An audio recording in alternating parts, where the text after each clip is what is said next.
Allez, j'ai un autre petit truc à vous montrer, les mecs. Je vais repartager mon écran. Alors, je voulais vous parler de ça aussi parce que le nombre de scams en crypto qui arrivent en ce moment, c'est monumental. Il y a de plus en plus de scams. Des moments, des boîtes qui peuvent sembler legit, qui vont venir vers vous en vous disant tiens, on va faire un échange sur Zoom ou machin. Là, il s'est avéré que quelqu'un qui était dans la crypto, donc un VC, quelqu'un qui est dans la crypto depuis un certain nombre de temps, a perdu les économies toute une vie parce qu'il s'est connecté sur un compte sur Zoom avec un faux partenariat, un faux échange avec une pseudo-boîte. Ils ont profité de ça pour installer un malware en fait sur le PC. Je ne sais pas comment le mec avait protégé ses cryptos, mais il s'est tout fait siphonner. Voilà. Donc attention, ça aussi, ça existe.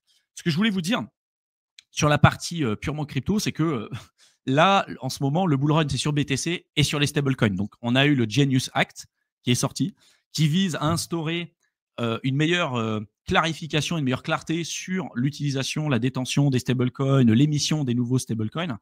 Ça a été voté en majorité au Sénat à 68 contre 30. Donc ça a été accepté.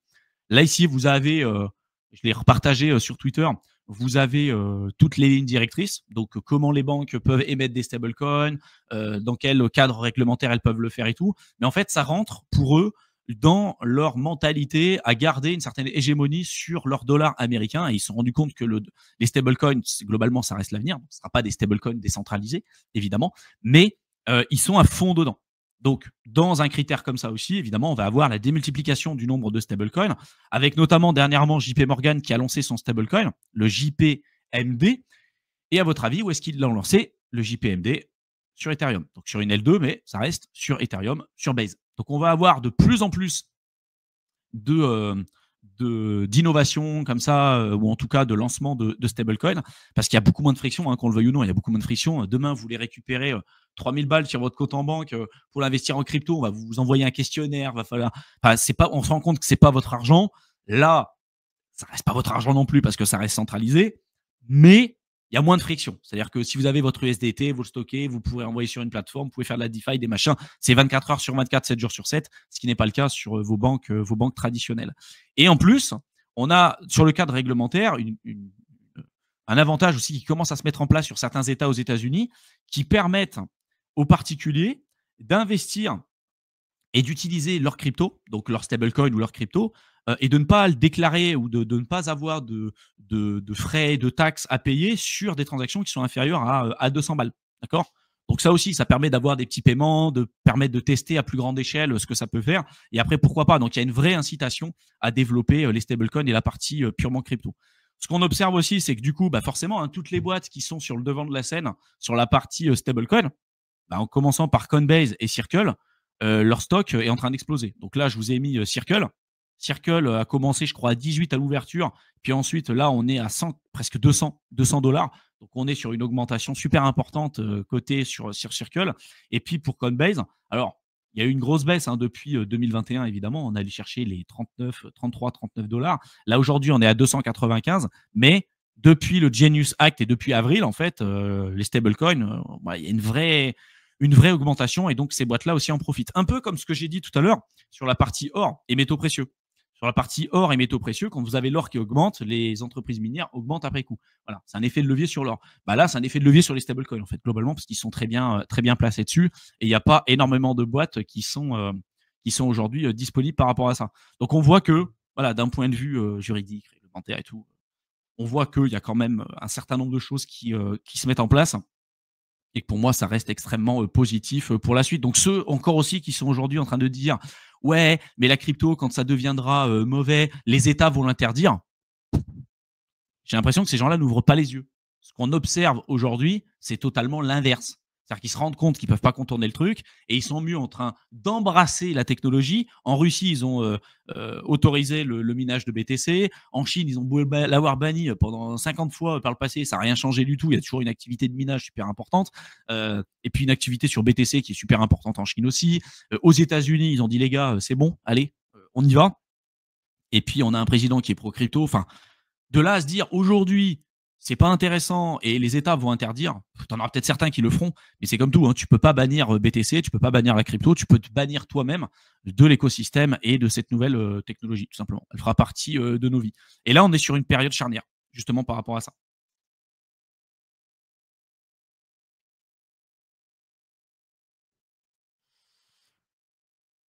J'espère que ça vous plaît, les mecs. Vous êtes 332 en live là. 210 sur YouTube, 120 sur Twitter. Faites péter la barre des likes, commentez, partagez, retweetez, hein. Vraiment, là, je me suis arraché pour cette session pour vous apporter un maximum de valeur. J'espère que vous l'avez remarqué, mais voilà, faites péter la barre des likes. Ça nous aidera beaucoup. Dans l'investissement, c'est pareil. Prends le temps, on attend des confirmations avant de se placer. Sinon, une bonne martingale comme Sailor. Ouais. La patience paye.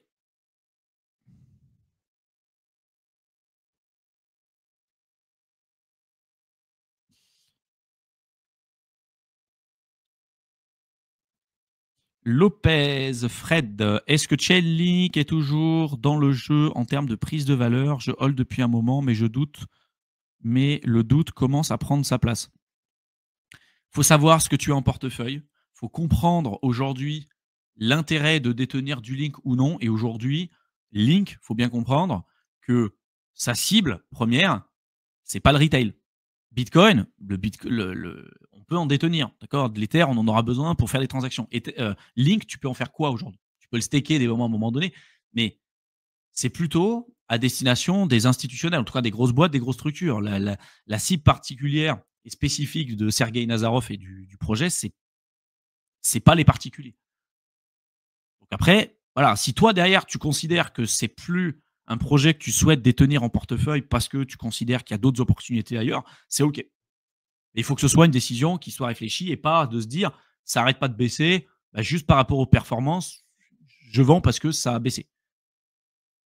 Ça aussi, je le dis souvent, la valeur, c'est ce que tu as, le prix, enfin, le prix, c'est ce que tu payes. Le prix, c'est ce que tu payes, la valeur, c'est ce que tu obtiens. L'objectif, c'est d'avoir une valeur importante pour un prix qui soit faible. Et la plupart des gens font l'inverse. Ils achètent des trucs qui ont une valeur ultra faible avec des prix qui sont super élevés. Ça fait partie des choses qu'on parle dans l'accompagnement, hein, tous ces sujets-là. Moi, ce que je vois sur la crypto alt, c'est une innovation technologique financière qui servira de hedge fund, fonds d'investissement, etc. Ouais, tout à fait possible. Tu penses quoi si ETF Solana ait des conséquences potentielles sur ETH, court moyen terme? Pas grand-chose. En fait, aujourd'hui, tu pourrais lancer un ETF Solana, ça ne changerait pas grand-chose. Tu te rends compte que la demande n'est pas là. Pour l'instant, la demande n'est pas là pour les alts, y compris sur Ether. En fait, c'est comme pour le BTC. S'il n'y a pas énormément de liquidité, ça va aller se parquer sur le plus gros. Donc, si demain, il y a une volonté d'aller sur des actifs à risque et qu'il y a Solana et Ether, les plus gros, pour moi, hein, les plus gros des volumes vont aller sur Ether. Et après, il y en aura une partie qui pourront aller sur Solana. Mais en fait, c'est par rapport au sentiment de marché, par rapport à la volonté de ces gros d'aller là-dessus. Tu peux sortir tous les ETF que tu veux aujourd'hui, il n'y a pas de demande pour les alts. Ça ne changera rien. Tu vois?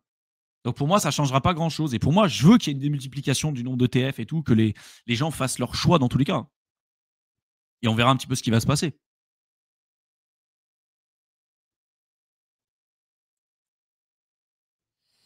Les stablecoins sont l'avenir de la crypto. Ça peut servir à tellement de choses, contrairement à d'autres tokens. Ouais, exactement. Bah, c'était le bull run sur les stablecoins. Vous êtes content? Il y a même eu une transaction immobilière en France dernièrement en stablecoin. Putain, je suis assez surpris.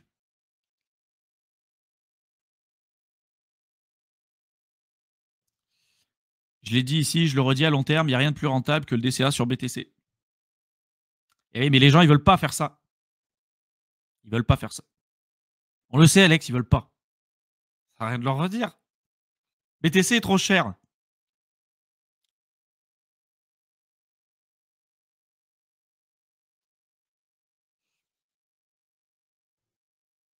Euh, comment promouvoir un stacking vault en tant que solo staker? Le rendement sera légèrement inférieur à celui de Lido car tu n'as pas les mêmes économies d'échelle, mais tu décentralises à fond, sachant que ils vont tous monter depuis les ETF. Alors, si tu fais le solo staker, c'est possible. Mais pareil, il faut avoir des vraies compétences pour pouvoir le faire. Enfin, des compétences techniques. On en a parlé aussi beaucoup dans l'accompagnement, mais il y a des vraies compétences techniques à développer, savoir gérer ton serveur et tout. Et je connais pas tes compétences là-dessus, mais tu vois, en termes de sécurité, en termes de gestion, tu as intérêt d'avoir une très bonne connexion Internet. Hein. Si tu as une connexion Internet qui bug et qu'à un moment tu es là, tu es censé valider une transaction et que tu n'es pas connecté, tu te fais slasher. Tu dis que tu l'as déjà monté, donc ouais, bah nickel. Nickel. Oui, c'est intéressant pour la décentralisation, pour plein de trucs. Comme tu dis, tu n'as pas la même économie d'échelle que Lido, mais moi, je trouve que c'est le mieux. Voilà. Moi, je préfère ça, je préfère mieux gérer mon pognon, je préfère mieux faire toutes ces choses-là, mais il faut accepter derrière le côté de gérer son propre truc, d'en accepter les risques aussi. Donc voilà, faut juste accepter ce truc-là. Mais si tu dis que tu l'as déjà monté et tout, donc c'est nickel. Après, le monter et le gérer, c'est pas la même chose. Hein. Parce que quand il y a des nouvelles mises à jour, quand tu as les frameworks à mettre à jour et tout, enfin, moi, je l'ai déjà fait, c'est le bordel hein, aussi. Hein. Quand tu as les clients qui déconnent aussi et tout, c'est compliqué. Voilà. Donc oui, c'est intéressant. Après, il faut voir si ça en vaut la chandelle aussi. Tu vois, si tu passes des heures à gérer ton truc pour gagner, au final, pas grand-chose, est-ce que tu n'as pas plutôt d'intérêt à utiliser Lido et passer ton temps à faire autre chose tu vois. Après, c'est peut-être plus pour l'amour de la technologie, tu vois, et pour ça, ça peut être intéressant. Mais je sais que c'est pas adapté pour tout le monde. C'est efficace, mais pas le plus rentable. Perso, j'utilise Bitstack, et je suis en plus-value, oui, mais le top est de faire monter sa bankroll et de balancer sur des baisses de prix. Je parle du DCA. Oui, puis après, il y a aussi la possibilité de faire des choses intéressantes sur les alts. Mais les alts, le problème, c'est que tu peux pas te permettre. En fait, pour moi, si tu vas sur les alts, tu es obligé d'avoir la gestion active de portefeuille. Tu peux pas te permettre d'avoir un truc où tu dis bah, j'investis sur tel shitcoin pendant 10 ans et buy and hold, on verra. Tu gagneras pas d'argent en faisant ça. C'est ça la réalité. Hein. Du moment où tu te dis ok, je veux surperformer le BTC, c'est ok. Je veux surperformer le BTC, je veux surperformer l'Ether, c'est possible. Mais là, faut mettre le travail. Voilà, faut avoir les compétences, faut avoir l'expertise, faut faire le travail, faut avoir du temps à mettre dedans et tout. Et je sais que c'est pas le cas pour tout le monde, quoi.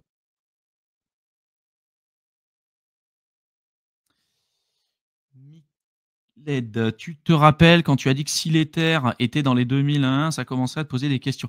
Alors, en fait, moi, ce que j'ai dit, et je vais repartager mon écran, c'est toujours par rapport à la tendance de fond. Et c'est ça, en fait, qui est intéressant. D'accord ? Pour l'instant, ma vision ne change pas sur l'Ether. D'accord ? Aujourd'hui, elle ne change pas. Ce n'est pas les niveaux de prix auxquels on pouvait s'attendre, mais vendre sur des niveaux de prix comme aujourd'hui, moi, personnellement, je ne change pas. Si pour vous, c'est quelque chose qui vous fait peur et que vous considérez que c'est de la merde, il n'y a aucun problème. J'explique ce que je fais moi. D'accord ? Je ne dis pas que c'est quelque chose auquel on pouvait s'attendre. Les mecs qui étaient ici, qui te disaient en juin, l'Ether, il sera potentiellement à 2000 balles, tu dirais ouais, arrête de raconter des conneries. Pour autant, ça s'est révélé être le cas. Est-ce que ça veut dire que ce n'est pas une opportunité ? Moi, je pense que si. C'est tout. Par contre, moi, ce que j'observe, c'est ça. C'est ça le plus important. D'accord ? Je vais enlever les épisodes de halving. C'est la paire Ether-Bitcoin. Le truc en dollars, au final, je m'en tape le coquillard, mais d'une force, ça ne m'intéresse pas. Moi, ce qui m'intéresse, c'est cette charte-là. Et c'est ce niveau-là que je veux garder. Là, on a eu un super rebond. Je veux que ça consolide, je veux que ça reste. Si ça reteste un petit peu plus bas, c'est possible, on verra, mais je veux qu'on garde ces structures. Si on vient clôturer en dessous de cette zone de support de 2018-2019, on vient casser la structure très long terme de surperformance d'Ether par rapport au Bitcoin. Et c'est là où ça me pose problème. D'accord ? Donc en fait, si tu es sur un Bitcoin à 2000 balles, mais qu'on garde cette structure-là, Ether par rapport à BTC, parce que sur le même moment, tu peux avoir un Bitcoin qui baisse aussi, ça ne me dérange pas, je m'en fous. Ce que je veux pas, c'est continuer de holder un projet qui va continuellement sur le long terme sous-performer un actif qui est censé être moins risqué. C'est ça que je dis. Et là, après, chacun y juge. Pour l'instant, je ne change pas ma vision des choses.